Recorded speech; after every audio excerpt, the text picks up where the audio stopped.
O secretário de Estado norte-americano, Marco Rubio, chega daqui a pouco à Arábia Saudita, onde vai se encontrar com representantes da Ucrânia para discutir o fim da guerra com a Rússia. E a nossa correspondente, a Priscila Asbeck, tem mais informações direto de Nova York. Priscila, houve uma primeira rodada de negociações exatamente na Arábia Saudita, chegaram ao meio termo, aí houve aquela briga no gabinete de Donald Trump, agora ele fez novas ameaças à Rússia de retaliações comerciais. Essa negociação chega a um outro patamar. Será que a gente chega a uma solução em curto prazo ou é esperar demais?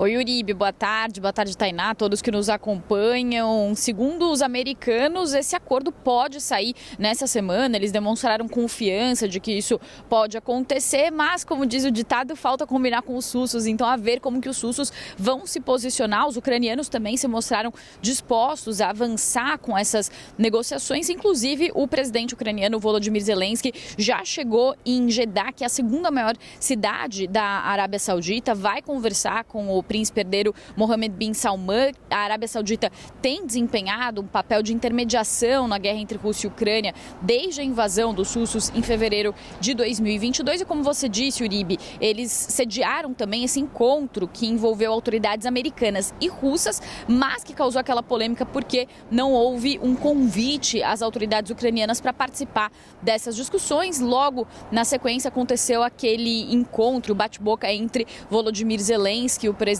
Donald Trump, também J.D. Vance, no encontro que eles tiveram na Casa Branca, no Salão Oval. Trazendo algumas das falas, então, dessas autoridades, Zelensky disse que não vai participar dessa reunião, de uma reunião que vai acontecer amanhã entre autoridades americanas e ucranianas na Arábia Saudita. Essa reunião para a qual o secretário de Estado americano, Marco Rubio, está se encaminhando agora, mas ele disse que ministros de Relações Exteriores, da Defesa, um alto oficial militar da administração presidencial e também o seu chefe de gabinete vão participar. E ele disse que, do lado da Ucrânia, estamos totalmente comprometidos com o diálogo construtivo e esperamos discutir e concordar com as decisões e etapas necessárias, foram as falas de Zelensky, e ele falou que propostas realistas estão na mesa e que a chave é agir de forma rápida e eficaz. Também um alto funcionário do Departamento de Estado americano que acompanha Marco Rubio nessa viagem à Arábia Saudita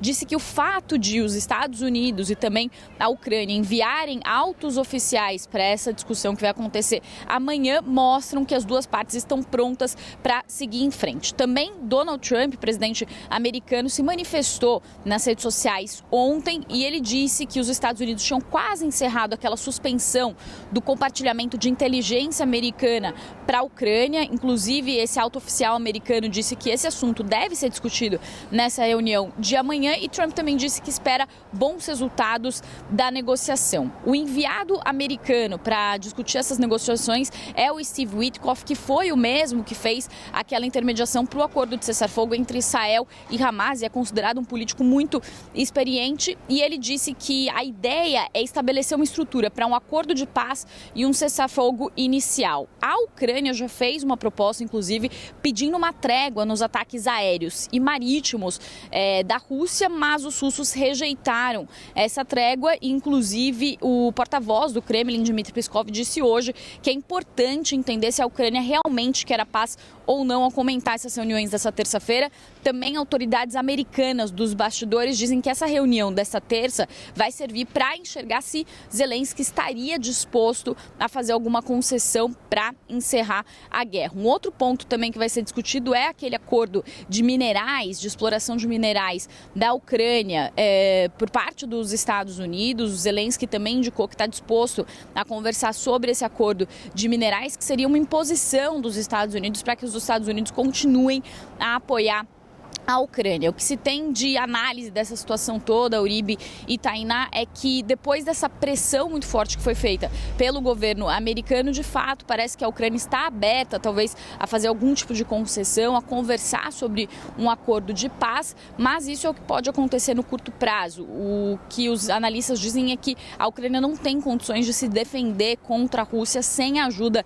americana e também os envios de recursos militares representam cerca de de 40%, os outros 60% são fornecidos pela Europa, então seria muito difícil a Ucrânia continuar nessa guerra sem o apoio americano. Ela é pressionada a aceitar essas exigências feitas pelo governo americano, que não se sabe se no longo prazo, de fato, Vladimir Putin, o presidente da Rússia, vai se rearmar e voltar a atacar a Ucrânia ou se ele vai parar por aí, e também quais são os efeitos para os Estados Unidos, que vem se isolando cada vez mais no cenário internacional. Eu volto com vocês.